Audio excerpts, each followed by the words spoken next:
In this video, I'm going to explain to you the NordVPN 30-day money-back guarantee. If you want to try NordVPN, you can use the link in the description or pinned comments to get an exclusive deal and discount for your VPN subscription. It is the easiest way to follow this tutorial and protect your devices with NordVPN today. All right, so as you can see here, we have these plans from NordVPN. So I bought this one originally, and then I canceled my subscription, then I requested a refund.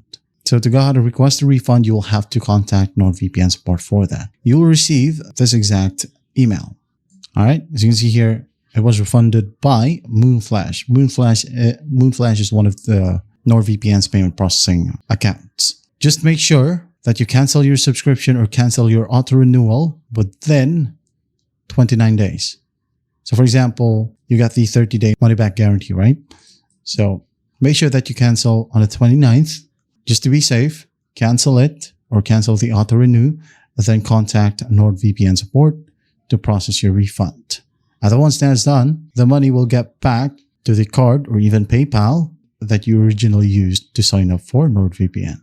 That's basically it. That's how simple it is to understand the NordVPN 30-day money-back guarantee. I hope this video helps, and I'll see you in the next one.